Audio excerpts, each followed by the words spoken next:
Welcome. I'm so glad you joined us. I'm Dr. Relly, Nadler, licensed psychologist, master certified coach, and author of Leading with Emotional Intelligence. I teach leaders, executives, and managers to be more conscious, to improve their leadership, to enhance the leadership of themselves, the people that report to them, and the organization. What's the result?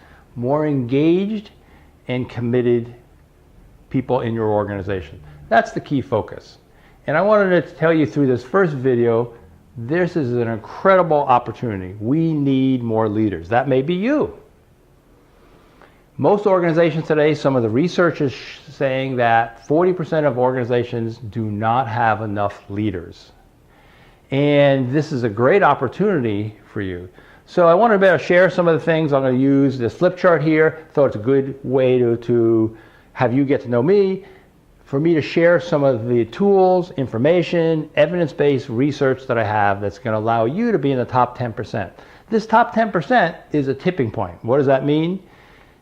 If you can get yourself or you can get your people into the top 10%, you and them are going to be more effective. And that's kind of the goal in the organization. Let's raise the bar for all the leaders. So we're going to be talking about emotional intelligence, insights, influences, and impacts, and work on giving you tools to raise your influence, raise your impact. So I said, we need more leaders, okay? Why do we need more leaders? Well, there's a brain drain now, and it's from a combination of demographic factors. One, the baby boomers are retiring. About 10 million of them are moving into retirement over the next 5 to 10 years.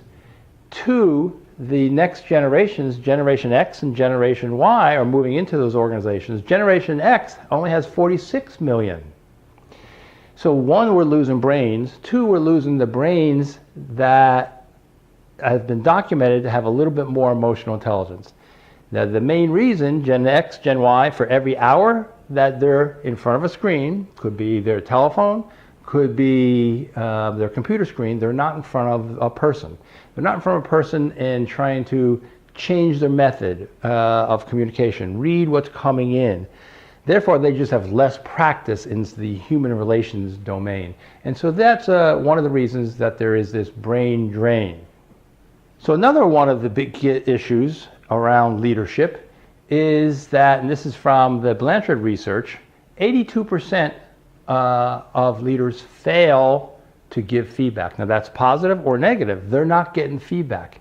81% of leaders today are not involving people and truly listening. And why is that? Well, you and the people that you report to are in meetings almost all the time.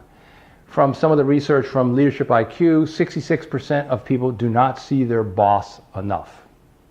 They're in meetings. You're in meetings. And as a consequence, only 1 out of 5 people really know how well they're doing.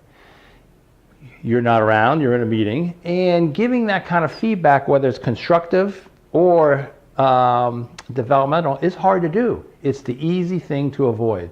So therefore, we have this leadership gap. It really is this brain drain. The other piece of the brain drain is we lost, with the Great Recession, we lost millions of workers. Now we're starting to kind of come back, but that's why this is a great opportunity for you to learn some skills, some of these micro initiatives, which I'm calling, that can help you learn the shortcuts, learn some of the things that I've been able to impart to others, so you can move forward, you can better improve your team.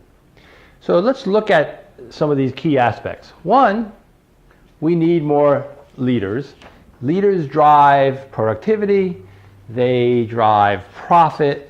The leader is the key driver in the organization. So we need more leaders, so that's part of the formula. Well, what do we know about some of the best leaders?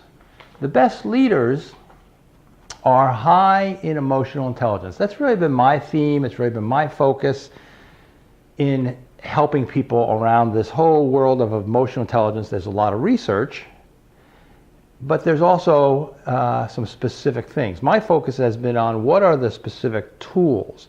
So emotional intelligence has been documented, depending on the research you see, to be the key factor. And we all know about research. There's a lot of different studies. Some research shows that 30 to 50% of your success factors. Others show it the further you go up in the organization, anywhere as high as 80 to 90% of your success factors is your emotional intelligence. So let's look at IQ, how smart you are, technical expertise. Those are incredibly important.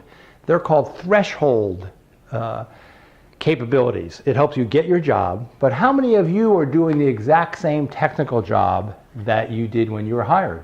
You now are delegating that to others. So somehow it's got to come out of your mouth through them and get them to do it in a similar way that you would. So many of us grow out of the technical expertise, and IQ is important. Some research shows as high as 25% of your success factors, others as low as about 4%. So it's a factor, but it's not the key factor, and especially as you move up in the organization. So what you used to do yourself, now you are coordinating, managing, motivating, delegating others to do that same thing. And so that's why it's an incredible challenge. So we do know that that is one of the key factors. That's a lot of what we're going to talk about in this video. But one of the key elements, so if the best leaders have high emotional intelligence, what's the next obvious question? How do you raise emotional intelligence? What are the tools to get better at emotional intelligence? That has really been my focus of my career when I first got exposed to emotional intelligence. And this goes back to Daniel Goleman's book in 1995. From that point on, that was of real interest to me of, okay, so what are the steps? What are the ways to do it? Right now, that's part of the gap. I think we know from the research it's incredibly valuable, it's important.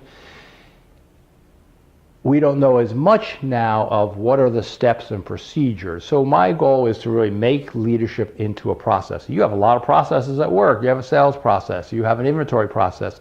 Well, how do we turn leadership into a process?